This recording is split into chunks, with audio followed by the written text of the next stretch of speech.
all around us. It's in our minds. It's in our spaces. Melissa is a hopeful who simplifies organizing. Angel is a curious idealist who clarifies complexities. Together, we take on the mental overwhelm and cluttered spaces to spark conversations that lead to clearing chaos. Take number 847. Right? Welcome back to another episode of Clearing Chaos. We brought the chaos because life served it hard this week. Yeah, it's been a challenging day or week. So this episode is not focused or about a specific topic. We're just going to have some fun. Yep. I don't know, though. I feel like recognizing that neither of us are in a place to have a focused conversation is what we're doing. Like, I don't have the headspace to be serious right now, but I need a friend to help me clear some of this other crap that's in my head. We are leading from the front.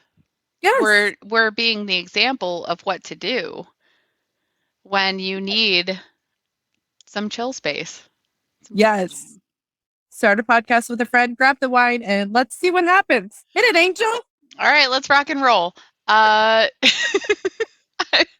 So I pulled up some happy hour questions online so that we can have something to talk about in this episode, so that it's not just kind of all over the place, but just kind of all over the place. Right. All right. If you could time travel to the future, where would you go and what would you do? Drop it like it's on.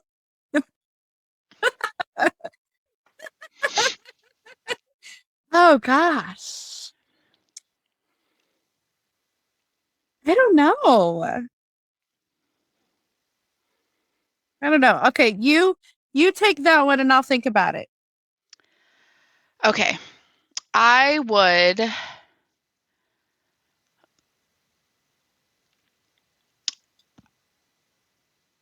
probably go ahead a few hundred, maybe even a few thousand years just to see what the technology is like.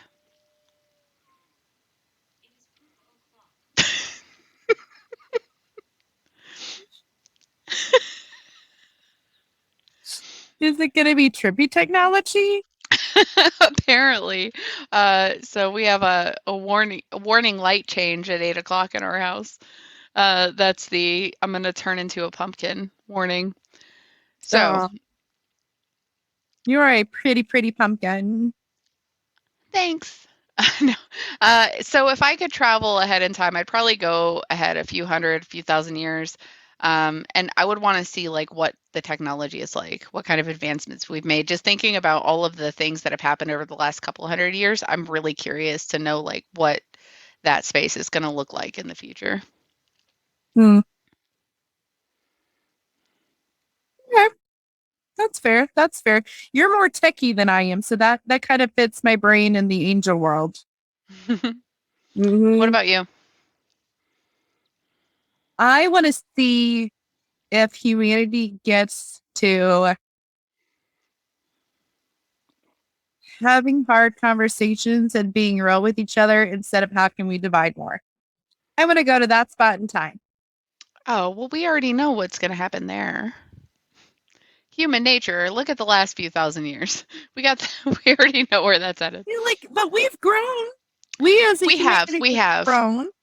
We have, but we will figure out. I mean, the more that we grow, the more we figure out creative ways to divide ourselves, right? Right. But at the same time as we grow, we have individual powers that are strengthening. So that's true. I'm curious to see. Curious to see how that goes. I think eventually it'll get to a point where a lot of the divisions that exist today won't be a part of the equation anymore. Yep. Like skin color, for instance, is a huge one, right?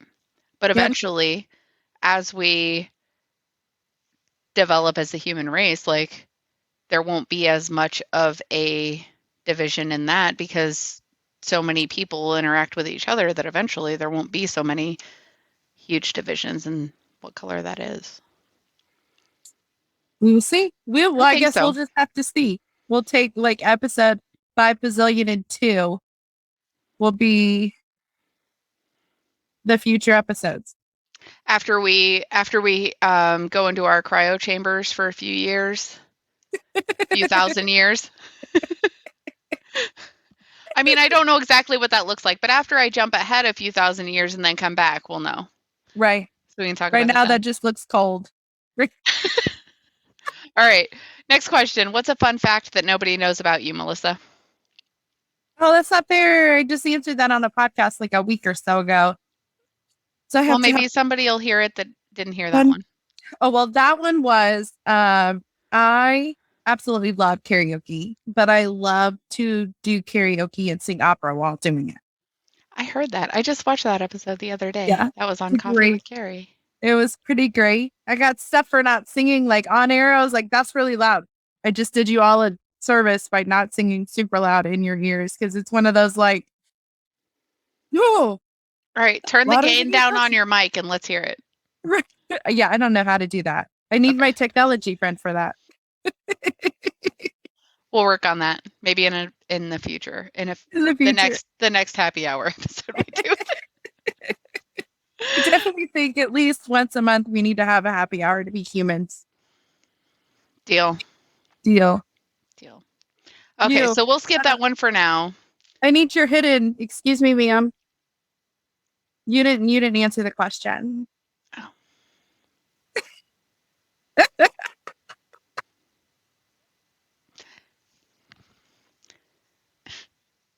Hey, honey. Do I have a secret talent that no one knows about?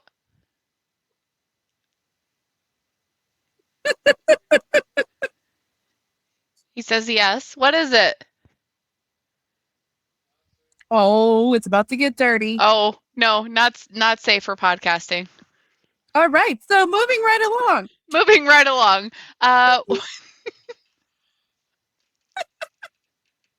All right, be honest. Oof. I didn't even ask the question. Okay, I'm ready. If you had $1 million, what are the things you would spend it on?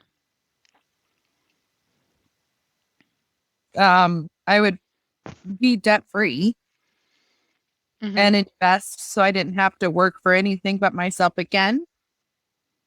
Ooh. And one of those investments would be with the local veterans group, and I would buy a plot of land to start a tiny community for veterans. Mm. Yep. That's it. I guess this one, that's my honest right there is I want to be debt free. I want to have successful investments to remain debt free and only work for Hopeful. And then I pay back in my community. What about you? I love that. So same on the debt free thing. Only I think I would go just a step further for my brother and all his student loan debt, and then my dad and any debt he's got. And then with the rest of it, I would want to open up a nonprofit organization where people can come to for counseling on a either pay what you can or free basis, and the income for the place to pay the psychologists and counselors and all that, the money would come from doing events, like having paid fundraising events, and all of that money would go to pay the staff and everything, so that we could operate on a way that gives access to counseling services to people who, not even people who can afford it, but people who maybe are on that edge of affording it.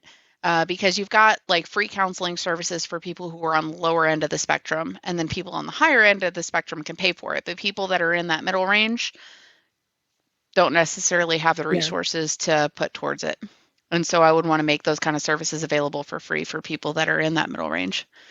And so that's what it would be. It would be not even just a counseling center reactive when it comes to mental health, but we would have we would address mental health in a proactive way and do events, all of the events and fundraisers and things would be to maintain positive mental health. so that people can be a little bit more proactive when it comes to that stuff instead of only being reactive. Because as a culture, we're kind of reactive when it comes to mental health issues. Yeah, we're far too much about it. Mhm. Look at us. I'm kind of glad that question came up. Yeah, I like me that too. one. That was a good question. All right. Let's see. We'll go with a little bit lighter question. Do you like pineapples on your pizza? No, What? no, I don't like ham on my pizza either. So I'm okay without the ham, but pineapples? Like you're that, like, no? yeah, no. I like hot sauce on my pizza. Oh, I do too. Okay, so we're on the same page there. I like the combination of the hot sauce with the pineapples, like you get a little sweet with the spicy. It's really good. No, see, I just have a hard cider with my pizza, so I get a little sweet with the spicy. Okay, I could see that, but the pineapple really adds something. You ever have pineapple on tacos? On fish tacos, yes. I like it on chicken tacos. I would try that more than I would a pizza. Now I'm just kind of hungry. Next question. Yeah, we should probably move on because if we keep talking about tacos, I'm gonna be really hungry. Okay. Favorite book? And Then You Die by Iris Johansen. And that wraps up our morbid episode, kids. I have no idea what that book is about. So I love a story that screws with your perceived, like, this is the story you're told. Here's thinking of it another way, be it a fairy tale or a reality. And that is one of those books I've read and I've had to rebuy because I've read it that many times. Like you can't even read it the spine. It is so, oh, yeah. Okay. Yeah. I What might about check you? that out. Maybe not. I don't know. We'll see. Mhm. Oh gosh, it changes frequently. If I had to pick one for right now, I think my favorite as of right now would probably be The Infinite Game by Simon Sinek. You and your Simon Sinek obsession. I can't help it. I know. Can't help it. I He's brilliant. Um, Not even just the ideas, but it's the way that he communicates those ideas. He manages to take these big ideas and communicate them in a way that makes sense, and that people can understand. And I really appreciate that. And like the Infinite Game. simplicity. Hmm? What? He does it simplistically. Simple. Clarifies complexities. I identify with that approach. Yeah. No, well, in the Infinite Game specifically, like there's all these things that we are so short-sighted on, and I think the concept of the Infinite Game really takes things and puts them into a different perspective. You know, you think about business in general, and everybody's playing for the short game. We look at these numbers as like our goal for this year is this, and it's, you know, people are so focused on that number for that year when really like play for the game you're in. Like we're not just looking at this year. We're looking at what can we do to beat ourselves from last year so that we can stay in the game. Oh, So I don't know. It's really interesting. I'm gonna have to read that one, I think. It's really good. We'll have a whole nother conversation after you read that, I promise. Spark. Spark. All right. Favorite movie character? Okay. I need a clarification because a lot of the movies I enjoy are storybook based. Okay. So, favorite story character or strictly movie character? I mean, movie. If it's a storybook that was changed into a movie, it doesn't matter, whatever. Oh, If it's then in a Belle's movie, my it person. counts. Hmm? Belle. It's always Belle. Belle. Like Beauty and the Beast Belle. Okay. I wasn't sure. There's more than one Belle. Like Taco. Like Taco. What? Taco Bell? Oh, I don't. Okay, you lost me on that one for a minute. I'm good though. I'm caught up. welcome for that. Beauty and the Beast Belle. Okay, why is Belle your favorite character? Belle is, well, hello, who doesn't want that library, right? Oh my But gosh. she pushes back. She pushes the boundary. And that's the princess I can look up to.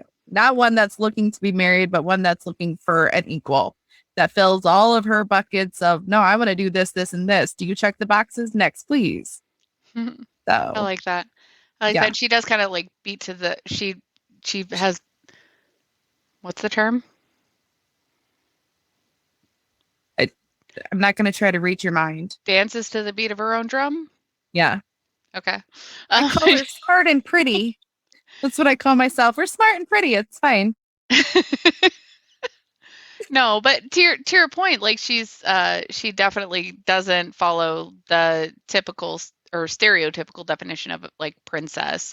She likes to read and she likes to do her own thing. I like that. It's a good one. Mm-hmm. And you? Oh gosh. What was the question again? Favorite movie character? Yeah.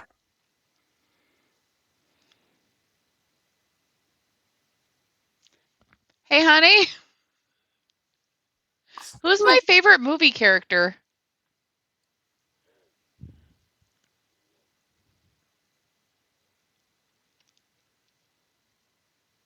I feel like we need some in the background of some sort. Paul Rudd. Yeah. Yeah, Oh, Paul Rudd in any Paul movie Rudd that and he's all in. the things. In all the things. Yes. That's fair. You really do know me better than I know myself. Well, then why am I talking to you? We'll say Paul Rudd in all the Paul Rudd things. That's a pretty good answer. Love him. I do. Paul Rudd is amazing. Either him or I do love the combination of Adam Sandler and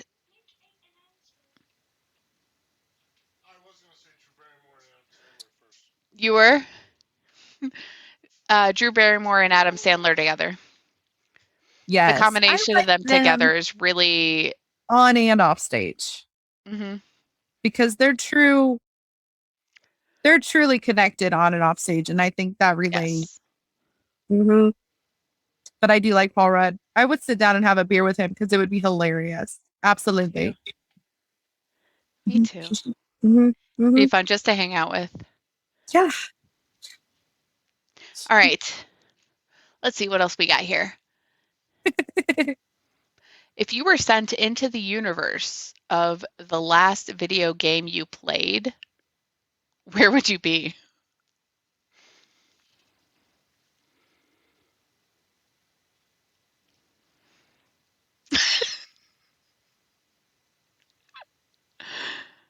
Okay, so the last video game I played solo was it the first? Yeah, I think I replayed the first Gears of War. So I would be breaking out of jail and fighting in a war against grubs with a chainsaw and swearing a lot. So that seems, yeah. That's fantastic. Funny, I have a chainsaw. I have one. I actually have like two.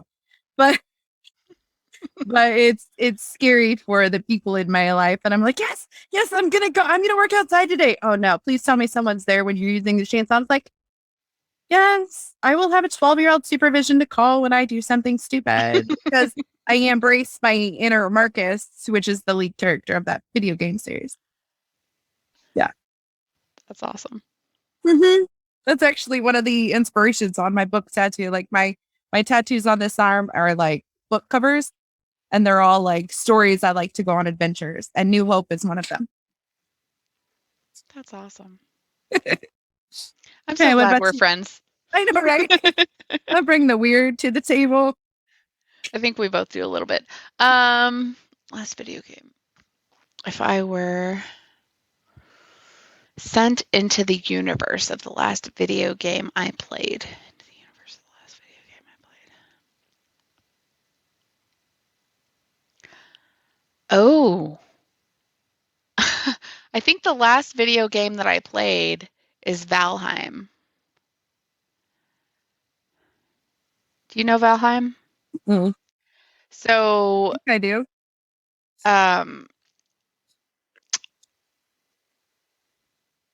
basically, it's imagine a world where you have to like do all of the work yourself.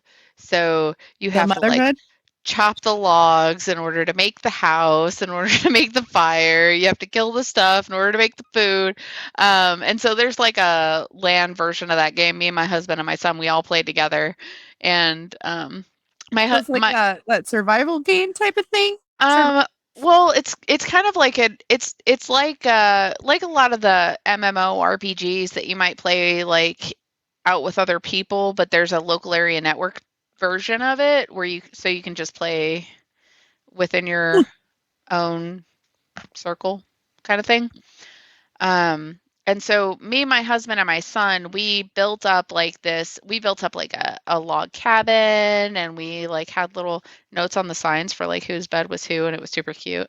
Um, and so we had like you could go out and you could hunt for food, and you could we built up like our base camp, and we had like this big fence all around the camp that I painstakingly like like chopped into the ground to make like flat enough for the fencing around it.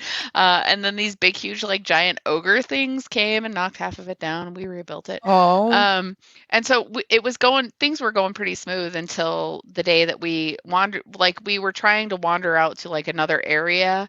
And there's this one area where we just got like swamped with these little super annoying things that if they were on their own were like one hit kills, but there's like a million of them. So it was just a bad experience. And so my son is actually, his character is still there, stuck there because he died. And then the next time that we played, he didn't feel like playing. So me and my husband like left his character there. nice. But if he ever decides to play again, we'll go back and get him because we're good people. We No, love our son. that's nice of you. So that would be a crazy world to be in. Just so you know, like if we actually were living in the Valheim world, I would not desert my son. I feel like Yeah. I need to really state say that. that out loud. Yes, to anyone calling, please don't. We wouldn't really desert our children. We love our kids. Okay. Speaking of kids, Mm-mm. okay, what's your fondest memory of family time that you've had? Oh, like with me and my kid, or like family time in general. I Just don't know. any family time in the history of your history. I don't know. Isaac and I make adventures out of whatever we're doing. We make it fun. So even if it's just like, playing a video game together at home. We're like, okay, but we're not putting on any real clothes today, and we're gonna only eat chips and queso and order pizza. So we kind of make everything, we try to make everything an adventure regardless of the size it is. Yeah. That's awesome. Because sometimes you broke. Yeah. I think we all know that life. Is there like a specific day that you felt was especially like good, or like anything when you're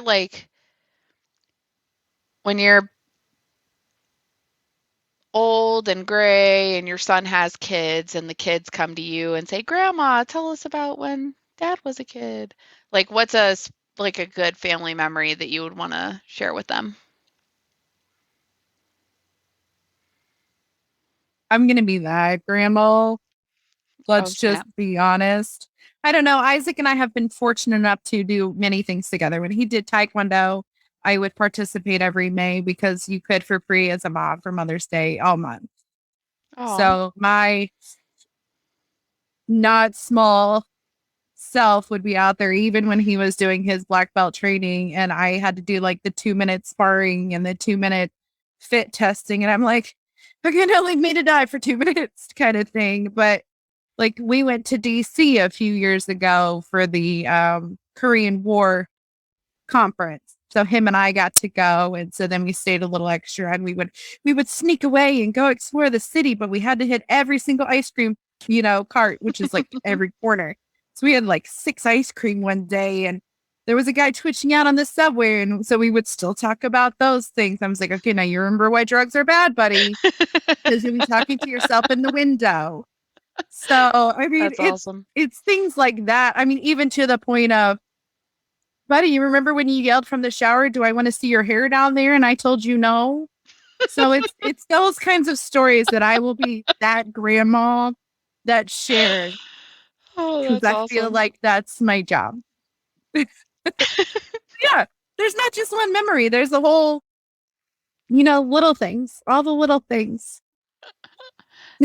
That's beautiful and funny. And I love it. Do you have like one memory that sticks out? You're like, this is my favorite memory. I don't know. I think there are a few that I like. My memory is awful, right? Absolutely terrible, horrible, no good, very bad memory. And so there are certain days or certain things that stick out to me, and it's because they're the main things that I do remember. And I remember Christmas being a big deal to my mom when we were kids. I remember her wanting the tree to look really nice. I remember her wanting us to have presents that we would like, that kind of thing. I remember one year she drove out to Kentucky to get us a Nintendo 64. Because everywhere else locally, we were here in Tennessee, and everywhere else locally was completely out of Nintendo 64s. It was the first year that it came out, and she really, really wanted me and my brother to have one. So she went all the way to Kentucky to find one at the only place that had one left. And she delivered. She got us that N64 for Christmas, and we played that thing constantly. 24/7, like as long as we were awake. From the time that we woke up, like the first thing we did was run to it, and we stayed on it all the way until it was time to go to sleep every single day for the rest of Christmas vacation. We played through Mario 64. Eventually we got Mario Kart, and my brother was convinced that I had figured out a hack to the Frappy Snowland, because he couldn't beat me on that one, but every single other one he could beat me on. And it really started because I told him that I hacked it, and he believed me because he thought that really would be the only way I could beat him on any of them. But it was a good memory. I remember my cousins would come over and we'd play constantly. I remember my dad being amazed at the technology. And so that whole like Christmas and the time around that is something that sticks out pretty clearly in my memory. Aww. Yeah. Talking to a friend the other day, and it's like, yeah, shooting stars are just cars falling off Rainbow Road. That is awesome.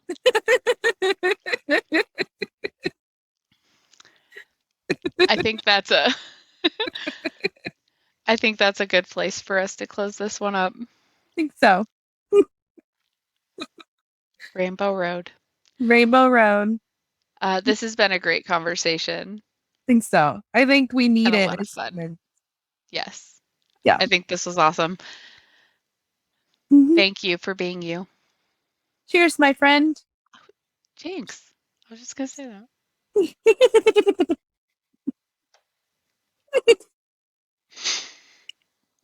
For anyone just listening, I'm holding up a heart on the screen. Sometimes I forget that it's audio only in some places. So if you want to see the heart, go to YouTube because it'll be posted there too. Yeah. If you like what you're hearing, support the show at buymeacoffee.com/clearingchaos and subscribe to the show.